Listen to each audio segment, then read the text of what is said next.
Bharatiya Janata party के अंदर ये आम कार्यकर्ता भी पूछ रहा है कि आखिर केशव नाराज क्यों हो गए, क्यों अयोध्या में होने वाली कैबिनेट की बैठक में नहीं गए। वो दीपोत्सव का भव्य कार्यक्रम जिसने वर्ल्ड रिकॉर्ड बनाया, उसमें से केशव मौर्य गायब थे। कारण क्या है? केशव मौर्य को लगता था कि पिछड़ी जाति के निर्विवाद रूप से वो सबसे बड़े नेता हैं, ताज उनको मिलना स्वाभाविक है।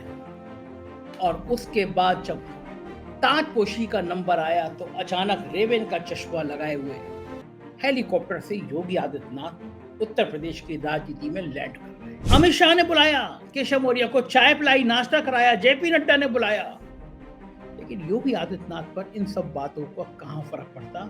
जो व्यक्ति खुद सीधा मोदी और अमित शाह से टकराने की हिम्मत रख रहा है, तो उसके लिए भला केशव मौर्य की क्या बेसात है। पहली बार मुख्यमंत्री अपने डिप्टी सीएम के घर गए थे, कभी जाते नहीं है। योगी आदित्यनाथ का स्वभाव भी नहीं है कि वो थोड़ा झुक के मिले, किसी से विनम्र होकर मिले। गुस्सा आता है, अक्खड़ है तो अक्खड़ ही है।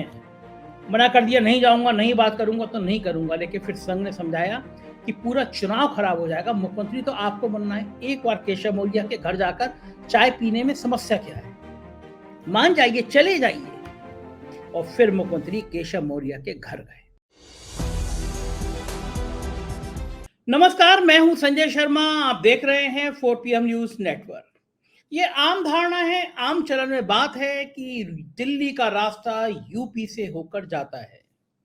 जो यूपी पर राज करेगा वो देश पर राज करेगा, ये कहावतें लगातार चलती आ रही हैं। मगर जब देश में राजनीतिक हालात बिगड़े हों, भारतीय जनता पार्टी के 5 राज्यों के चुनाव सिर पर हैं, 3 दिसंबर को नतीजे आएंगे। जो सर्वे आ रहे हैं, जो राजनीतिक पंडित बता रहे हैं, जो पत्रकार बता रहे हैं, उसके मुताबिक भारतीय जनता पार्टी की हालत पतली है। और इस बीच में उत्तर प्रदेश से जो खबरें छन छन कर आ रही हैं, वो मोदी जी को और शाह जी को, नड्डा जी को बेचैन कर रही हैं। केशव प्रसाद मौर्य डिप्टी सीएम उत्तर प्रदेश का सबसे बड़ा चेहरा पिछड़ी जाति का, कैबिनेट में नहीं जा रहे हैं। अयोध्या में भव्य आयोजन हुआ, नहीं जा रहे, क्या बगावत कर दिया उन्होंने? क्यों खबरें ऐसी तैर रही हैं हवाओं में कि पिछड़े वर्ग के दर्जनों विधायकों के संपर्क में हैं केशव मौर्य। और अब उत्तर प्रदेश से लेकर दिल्ली तक चर्चा है कि क्या केशव मौर्य कुछ गुल खिला सकते हैं। भारतीय जनता पार्टी के अंदर ये आम कार्यकर्ता भी पूछ रहा है कि आखिर केशव नाराज क्यों हो गए, क्यों अयोध्या में होने वाली कैबिनेट की बैठक में नहीं गए। वो दीपोत्सव का भव्य कार्यक्रम जिसने वर्ल्ड रिकॉर्ड बनाया, उसमें से केशव मौर्य गायब थे। कारण क्या है? कारण सिर्फ वही है जो आप समझ रहे हैं। मुख्यमंत्री योगी आदित्यनाथ और डिप्टी सीएम केशव मौर्य के बीच खिंची हुई तलवार। ये विवाद कोई आज का नहीं है, ये विवाद कोई अभी का नहीं है। हाल फिलहाल में कोई ऐसी घटना हो गई हो, ये भी नहीं हुआ। दरअसल ये विवाद पिछले कार्यकाल से चला आ रहा है। आपको ले चलता हूं योगी सरकार पार्ट 1 में। केशव मौर्य बड़ा आशान्वित थे कि मुख्यमंत्री का ताज उनके सिर पर लग जाएगा। इसलिए खुश थे क्योंकि भारतीय जनता पार्टी ने लगातार कहा था 2017 से पहले कि पिछड़ी जाति, पिछड़ी जाति, पिछड़ी जाति। तो केशव मौर्य को लगता था कि पिछड़ी जाति के निर्विवाद रूप से वो सबसे बड़े नेता हैं, ताज उनको मिलना स्वाभाविक है। और उसके बाद जब ताजपोशी का नंबर आया तो अचानक रेवेन का चश्मा लगाए हुए हेलीकॉप्टर से योगी आदित्यनाथ उत्तर प्रदेश की राजनीति में लैंड कर गए। केशव के दिल पर सांप लौट गया। केशव को लगा ये क्या हो गया, मेरे सामने जो तश्तरी बिछी हुई थी सत्ता की, वो मुझसे अलग कैसे हो गई। मगर यही राजनीति है। मैं कहता हूं ना कि राजनीति में कुछ तय नहीं होता है, कब आपके पत्ते पिट जाएं, कब आपके पत्ते बन जाएं। और जब बुरा वक्त चल रहा होता है तो ऊंट पर बैठे आदमी को भी कुत्ता काट लेता है। और कैसे केशव मौर्य का बुरा वक्त आया, मैं ये भी आपको समझाता हूं। बड़े आहत हुए, लेकिन फिर उनको समझाया गया कि कुछ दिनों की बात है, डिप्टी सीएम बनाते हैं आपको, आपके बहुत चलेगी और बड़े भारी भरकम विभाग आपको दे दिए जाएंगे। दिए भी गए। पीडब्ल्यूडी सबसे इंपॉर्टेंट विभाग। केशव मौर्य इधर शपथ हो रही थी, उधर पंचम तल, पुराना मुख्यमंत्री का दफ्तर जहां मुख्यमंत्री बैठे हैं उसे पंचम तल कहा जाता है। मुख्यमंत्री के बाद सबसे भव्य कमरा था, केशव मौर्य ने उसमें अपनी नेम प्लेट लगा दी। और ये बात योगी आदित्यनाथ के कुछ करीबी लोगों ने योगी आदित्यनाथ को बता दी कि अभी से आपकी पैरेलल एक सरकार बनाने की कोशिश हो रही है। अब योगी आदित्यनाथ शुरू से बहुत अक्खड़ स्वभाव के हैं, वो ऐसी किसी भी कोशिशों को बर्दाश्त करने की स्थिति में कभी रहते नहीं है। अफसरों को आंखें तरेर के इशारा किया कि ये नेम प्लेट कैसे लग गई, और फिर केशव मौर्य की नेम प्लेट उखाड़ के फेंक दी गई। वो दर्द, वो किस्सा आज तक केशव मौर्य के दिल में है। अखिलेश यादव समय समय तमाम विपक्ष के नेता इस बात की चुटकी लेते हैं कि ये पिछड़ी जाति के नेता हैं, इनकी तो नेम प्लेट तक उखाड़ के फेंक दी गई। इसके बाद एक कार्यक्रम में कुछ फोटो वायरल हुई जिससे मुख्यमंत्री सोफे पे बैठे थे और केशव मौर्य स्टूल पर बैठे थे।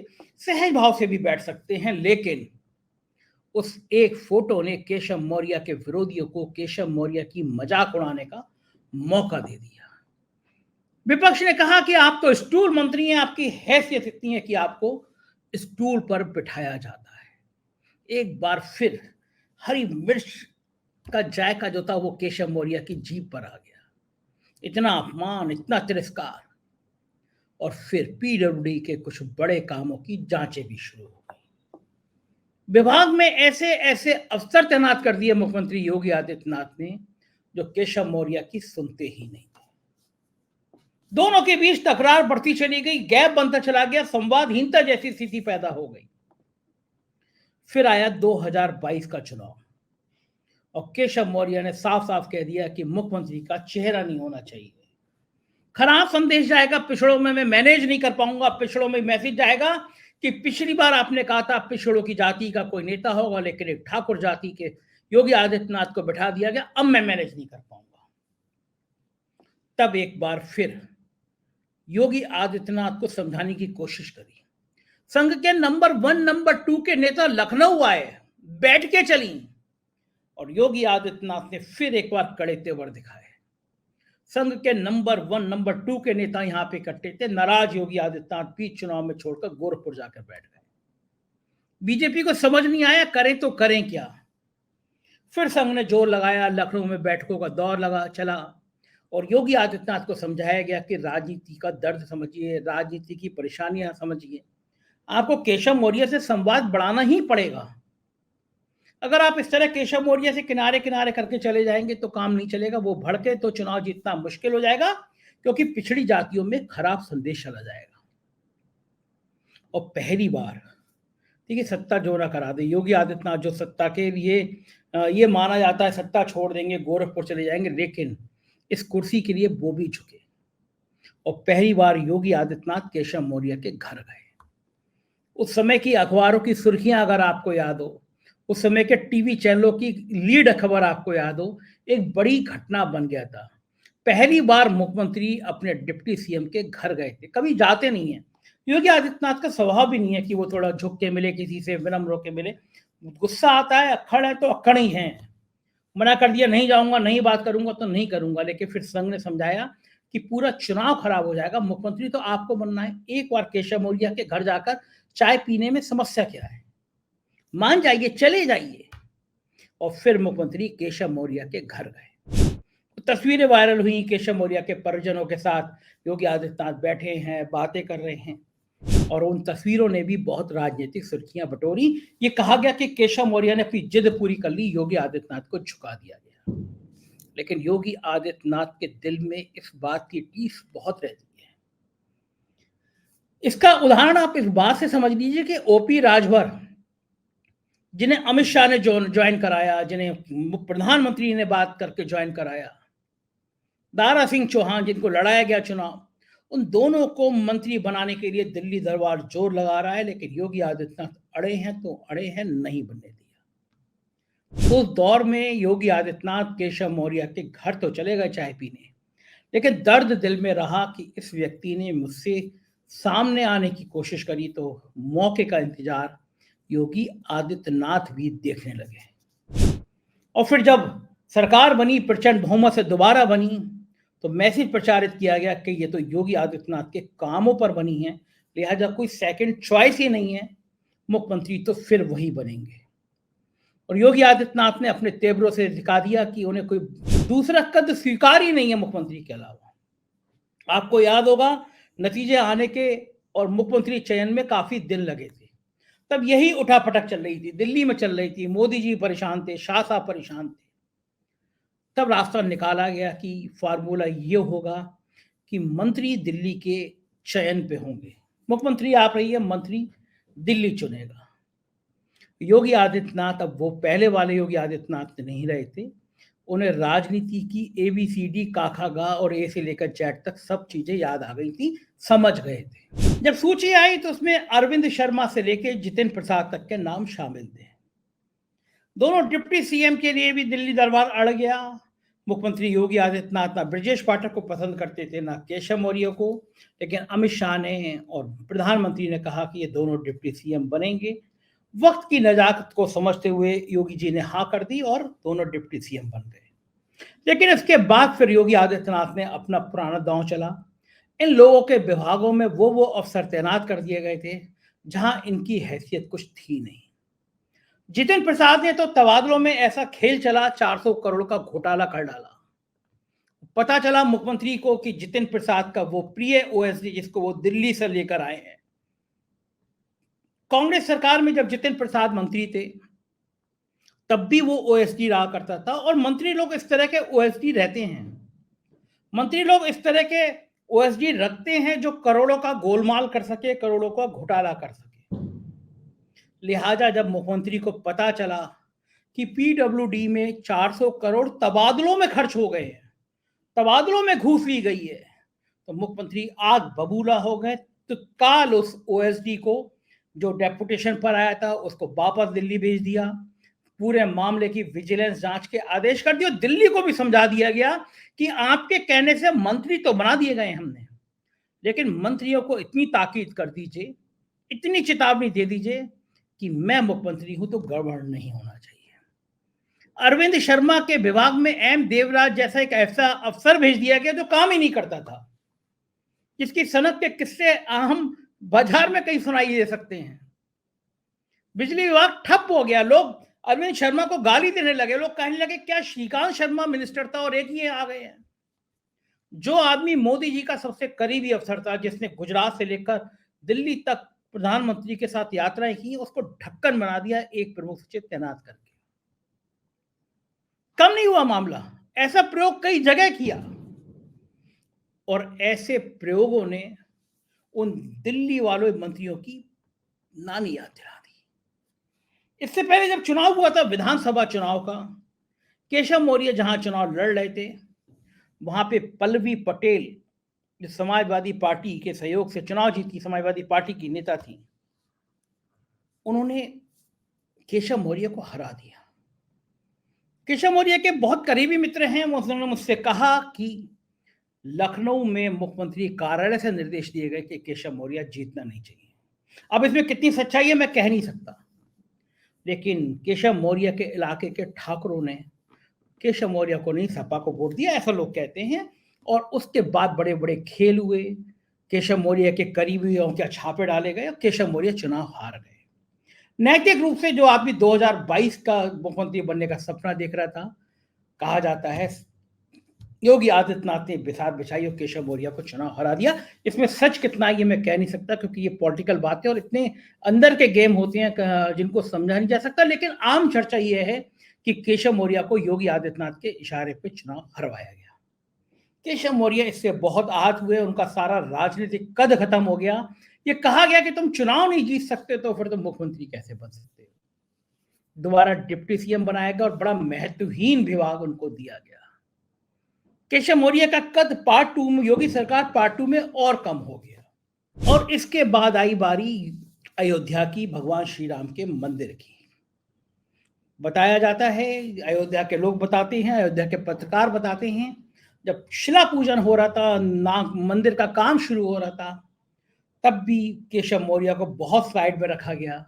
और जब इस बार बड़ा भव्य आयोजन हो रहा था दीपोत्सव वाला, तब भी केशव मौर्य को भाव नहीं दिया गया। केशव मौर्य के दिल में यह पीड़ा थी कि वो बजरंग दल, विश्व हिंदू परिषद, पूरा जीवन उन्होंने काम किया है। संघ, विश्व हिंदू परिषद, बजरंग दल, बड़े उग्र नेता हुआ करते थे बजरंग दल के। उनको पीड़ा थी कि बजरंग दल, विश्व हिंदू परिषद, राम मंदिर, इसको लेके, इस आंदोलन को लेकर उन्होंने सालों काम किया है और डिप्टी सीएम है, तब भी उनको भाव नहीं दिया जा रहा। केशव मौर्य अपनी पीड़ा, बहुत दुखी होते थे तो प्रधानमंत्री ने कई बार उनको बुलाया, अपने संग चाय पिलाई, फोटो खिंचाए। योगी आदित्यनाथ को इनडायरेक्ट संदेश देने के लिए कि केशव मौर्य मेरे करीब हैं। अमित शाह ने बुलाया केशव मौर्य को, चाय पिलाई, नाश्ता कराया, जेपी नड्डा ने बुलाया। लेकिन योगी आदित्यनाथ पर इन सब बातों का कहां फर्क पड़ता। जो व्यक्ति खुद सीधा मोदी और अमित शाह से टकराने की हिम्मत रख रहा है, तो उसके लिए भला केशव मौर्य की क्या बिसात। केशव मौर्य भी समझ गए थे कि अब इस तरह पिछलग्गू बन के राजनीति बहुत दिन की नहीं जा सकती। लिहाजा उन्होंने भी लोकसभा चुनाव से पहले बगावती तेवर अपनाने का फैसला किया। अयोध्या की कैबिनेट बैठक में केशव मौर्य नहीं पहुंचे और इससे सनसनी फैल गई। केशव मौर्य, अयोध्या में पहली राम मंदिर के नाम पर बैठक हो रही है, अयोध्या में बैठक हो रही है, मीडिया को कहा गया था स्पेशल कवरेज करना है, करोड़ों के विज्ञापन दिए गए थे, खबरें कैसे छपनी है, कहां छपनी है, उनकी हेडिंग क्या होगी, संजय प्रसाद से लेकर शिशिर तक, प्रमुख सचिव सूचना से लेकर डायरेक्टर इंफॉर्मेशन तक अखबार के दफ्तरों को बता रहे थे। सब चैनलों को कहा गया था ये लाइव प्रसारण आपको इस समय से इस समय तक करना है। मतलब पूरी मीडिया का कंट्रोल मुख्यमंत्री कार्यालय में था। इतना भव्य आयोजन था, मैसेज देने की बात थी। भव्य आयोजन वर्ल्ड रिकॉर्ड बन गया, दिए जलाने का वर्ल्ड रिकॉर्ड बन गया। हालांकि उसके अगले दिन कुछ तस्वीरें वायरल हुई, गरीब लोग जो दिए में तेल बच गया था उसको ले जाते हुए दिखाई दिए। तब सवाल उठे, मैंने भी ट्वीट किया कि सरकार का काम मंदिरों पर दिए जलाना नहीं होता। सरकार का काम मंदिर और मस्जिद पे दिए जलाना नहीं होता। सरकार का काम होता है जो दिए के तेल ले जा रहे हैं, गरीब लोग हैं, उनके जीवन स्तर को इस हद तक ले आए कि वो भूखे ना रहें, उनको ऐसे बचे हुए दियों के तेल से अपना जीवन ना काटना पड़े। मेरा मानना यह है कि अगर आपको मंदिर पे दिए जलाने का शौक है तो अच्छा है कि सारे विधायक, भारतीय जनता पार्टी के सारे विधायक अपनी 6-6 महीने की सैलरी दान करते, उन पैसों से दिए जलाते। आप आपके कहते विधायकों से आप थोड़ी थोड़ी 10-10 लाख रुपए की संपत्ति दान करिए, बड़ा माल कमाते हैं विधायक और मंत्री। आप निजी पैसे खर्च करते हैं और उनके दिए जलाते हैं 25 लाख। ये तो टैक्स के पैसे हैं। जिस प्रदेश में करोड़ों लोगों को 2 वक्त का राशन नहीं है, वहां करोड़ों रुपए दिए जलाने पर फूंक दे रहे हैं। टैक्स के पैसे हैं। इसमें हिंदू का भी टैक्स है, इसमें मुसलमान का भी टैक्स है, इसमें ईसाई का भी टैक्स है, इसमें सिख का भी टैक्स है। लेकिन फिर ये एक अलग विषय है, अलग बात है। फिलहाल केशव मौर्य इस बात से बहुत आहत हुए, बहुत नाराज हुए और केशव मौर्य उस दीपोत्सव कार्यक्रम में भी नहीं गए। उनके समर्थक कहते हैं वो बीमार थे, वो मध्य प्रदेश के दौरे पे थे। ये सब बातें बेमानी हैं। आदमी 102 बुखार में भी अयोध्या के नाम पर जरूर जाता है, दवा खा के जाता है। मध्य प्रदेश की चुनावी रैलियां इतनी दूर नहीं है, एक रैली खत्म करते सरकारी जहाज है, आधे घंटे बाद वो अयोध्या पहुंच सकते थे, घंटे भर बाद वो अयोध्या पहुंच सकते थे। दरअसल केशव मौर्य एक मैसेज देना चाहते थे, मैसेज दे दिया उन्होंने, निचले स्तर तक चला गया कि केशव मौर्य नाराज है। और खतरनाक बात यह है, केशव मौर्य ने यह रास्ता तब चुना जब बीजेपी बहुत खतरे में है। सबसे ज्यादा खतरा उसे बिहार से हो रहा है। जातीय जनगणना का जिन्न बाहर आ गया है। केशव मौर्य एक बार जातीय जनगणना के पक्ष में बयान दे चुके हैं और बीजेपी जानती है अगर जातियों का चिन्ह उत्तर प्रदेश में आ गया, जो अखिलेश यादव पीडीए की कोशिश कर रहे हैं, पिछड़ा, दलित, मुसलमान, अल्पसंख्यक, इसको एक मंच में लाने की कोशिश कर रही है, जिन्न आया, यहां पे अगर जातीय जनगणना की बात हुई तो सवाल उठेगा कि उत्तर प्रदेश और उत्तराखंड में दो पड़ोसी राज्य में दोनों जगह ठाकुर मुख्यमंत्री क्यों हैं? पिछड़े जब 70% है तो पिछड़ी जाति का मुख्यमंत्री क्यों नहीं? और चाहते हैं केशव मौर्य ये बात उठ जाए, ये बात चर्चा में आ जाए, और ये बात चर्चा में आ गई तो खतरा बढ़ जाएगा। मेरे सूत्र बताते हैं कि आजकल बड़ी संख्या में पिछड़ी जाति के विधायकों के संपर्क में है। योगी आदित्यनाथ को भी इसकी भनक मिल चुकी है। उत्तर प्रदेश की विधानसभा में एक बार नजारा हो चुका है जब 100-150 विधायक धरने पर अपनी ही सरकार के खिलाफ बैठ गए थे। और ऐसे में केशव मौर्य की नाराजगी बहुत ज्यादा खतरा ले सकती है, खतरा उठा सकती है। इस बीच में यहाँ पे डायल 112 की लड़कियों ने आंदोलन शुरू किया, लगातार धरने प्रदर्शन में बैठ गई। उनकी कुछ मांगे थी, उनके संग हक नहीं दिया जा रहा था। आज तक ने खबर दिखाई, केशव मौर्य का एक रीपोस्ट करते हुए, दिखाते हुए सुरेंद्र राजपूत जो कांग्रेस के प्रवक्ता है, उन्होंने लिखा, खबर बहुत करारी है, बीजेपी में बगावत भारी है, क्यों केशव प्रसाद मौर्य जी। और उस पर जो आज तक का ट्वीट है, जिसपे देखिए नजर आया, केशव प्रसाद मौर्य ने उस पोस्ट को रीपोस्ट किया था। और आज तक की खबर थी कि बीते 7 सालों में यूपी की डायल 112 सेवा में काम करने वाली लड़कियों के लिए इस बार दिवाली ना तो अपनों के बीच है, ना खुशियां भरी। वजह बीते सोमवार से ये लड़कियां प्रदर्शन पर बैठी हैं। आखिर क्या कारण है जिस पे ये लड़कियां प्रदर्शन करने को मजबूर हैं? और मौका उठाते हुए तुरंत सुरेंद्र राजपूत कि अब ये केशव मौर्य के वॉल, ट्विटर वॉल पे जाएंगे तो ये अब रीपोस्ट दिख नहीं रहा है, हो सकता है टारगेट पे आने के बाद वो हटा दिया गया हो। आईपी सिंह ने भी केशव प्रसाद मौर्य का रीपोस्ट वाला ट्विटर का टैग करते हुए लिखा, ये रीट्वीट तानाशाह सत्ता के खिलाफ श्री केशव प्रसाद मौर्य की बगावत है। 2024 यूपी में नई सरकार पिछड़े और दलित के वर्ग के हाथों में होगी। बीजेपी सदैव से पिछड़े और दलित वर्ग को अपमानित करती रही है। स्वर्गीय कल्याण सिंह, साध्वी उमा भारती ने बतौर मुख्यमंत्री रहने के बाद बगावत की है। आज उसी रास्ते पर दिवाली के दिन केशव प्रसाद मौर्य ने बगावत की है। और डायल 112 की लड़कियों के समर्थन का एक रीपोस्ट का शॉट जिसे केशव प्रसाद मौर्य का बताया जा रहा है। इन लोगों ने रीपोस्ट करते हुए कहा कि केशव प्रसाद मौर्य ने बगावत कर दी है। अब राजनीति में जहां हल्का हल्का धुआं होता है, वहां ऐसी खबरें आती हैं।